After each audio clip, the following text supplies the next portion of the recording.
Welcome back to the Teammate Tale of the Tape series here on the Backmarkers F1 show. As we've reached the halfway point of the 2021 season, we thought it would be a great time to revisit the new teammate battles and do an update on the head-to-head after 11 races. In today's video, we'll look at the numbers between McLaren's Lando Norris and Daniel Ricciardo. This analysis will be broken up into three parts, which are qualifying form, race results, and the driver's impact on the team as a whole. If you'd like to watch the preseason edition of this video first to see if our predictions were correct, you can check it out in the annotation above and also the link in the description. But if you're already caught up, let's dive right into the numbers between Norris and Ricciardo so far in 2021.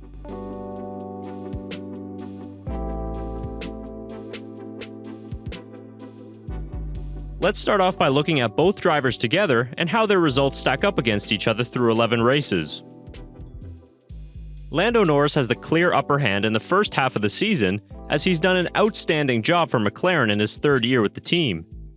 Norris has finished 10 out of 11 races in the points, with his best result being third place coming in Imola, Monaco, and Austria. Lando's average qualifying position is 6th, with his best quali performance being a second place start in Austria.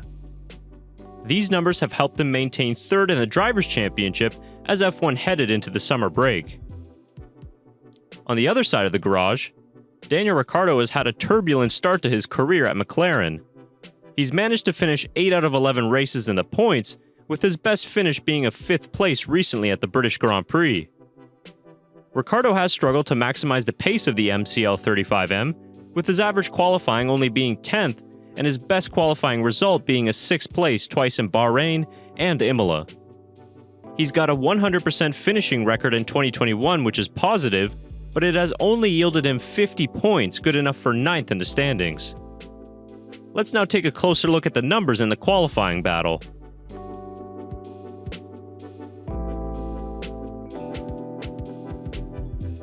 Over one lap pace, Lando Norris has held a significant advantage over Ricciardo throughout this season. As we see the qualifying battle through the first 11 races, Norris has outqualified Ricciardo 8-3 and is on average 0.5 quicker than his Aussie teammate. Ricciardo's most convincing qualifying performance came recently at the British Grand Prix, when he was only 2/1000ths of a second off of Norris. Other than that, in the Spanish GP, it's been one-way traffic in the Brits' favor, as Ricciardo has struggled to adjust to the MCL 35M. At circuits in which lap time can be gained through braking, like Monaco and Baku for example, Ricciardo's qualifying struggles are far more evident. The Honey Badger has expressed his struggles with corner entry and braking, as the many changes he's had to face has given him a steep learning curve. McLaren's technical director James Key has suggested that things such as engine braking, the chassis, and the new Pirelli tires are all contributing factors into Daniel's struggles with the new car. Many have been surprised to see Ricciardo still struggling to maximize the performance of the car through 11 races, but full credit goes to his teammate, who's on average half a second quicker than a highly rated Ricciardo. Norris's qualifying has progressively improved as well after qualifying no better than 7th in the first 4 races. It culminated with him outqualifying 2 Mercedes and a Red Bull in Austria to start on the front row of the grid. One lap pace is still an area in which Lando Norris can make some bigger steps, as their immediate rivals Ferrari have shown to be quite quick over one lap.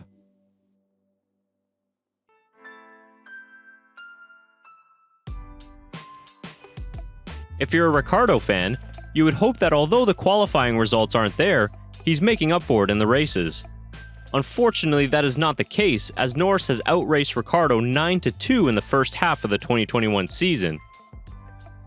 Ricciardo had 2 top 6 finishes in the first 5 races of the season, but then he went through a rough patch in which he had poor results at track he normally excels at.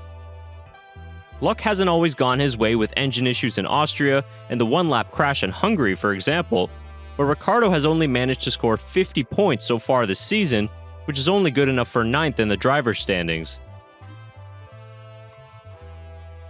It's been a polar opposite start to the season for Lando Norris, on the other hand, as he's been extracting the most out of his car in race scenarios this year. Norris has collected 3 podiums in 11 races and finished all but 1 race in the points. His consistency in form has led him to third in the Drivers' Championship with 113 points. Whether he can hold on to that position or not, to be ahead of a Mercedes and a Red Bull in the standings at the summer break is something worthy of a lot of praise. As much as we highlight Ricciardo's adjustment to a new car and team, we also have to give credit to Norris as well for getting on top of the new power unit and chassis. Both drivers are new to Mercedes power and the redesigned chassis, so for the younger driver to be delivering the bulk of the points for the team is quite impressive.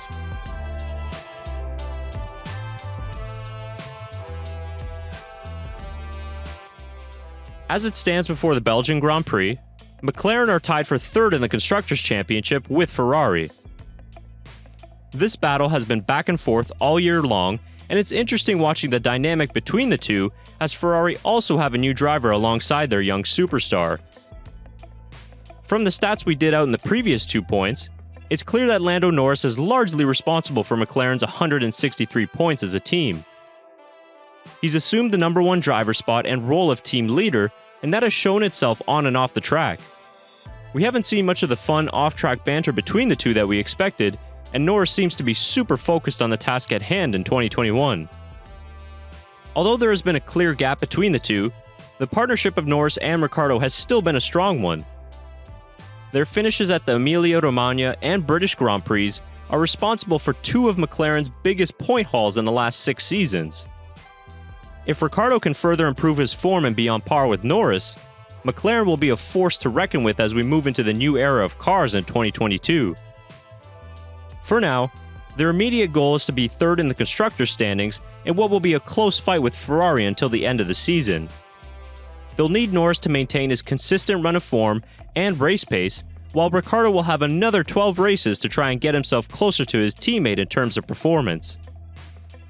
So far, the young Brit has been able to get the better of his veteran teammate, and he's also thrown his name in the hat for potential Driver of the Year candidacy. It will be interesting to see where McLaren will finish at the end of the 2021 season, and whether they can add to their podium tally of this year, or even maybe a race victory. So what do you think so far of the Norris and Ricciardo battle at McLaren in 2021? Comment your thoughts down below, and also let us know where you expect McLaren to finish at the end of the 2021 season. Next week's Teammate Tail of the Tape video update will be on Red Bull in the battle between Verstappen and Perez, so if you haven't already done so, make sure to hit that red subscribe button and turn on the bell for notifications so you don't miss any of these videos in the coming weeks. Thanks for watching today's video, and we hope you'll join us again soon on the Backmarkers F1 Show channel.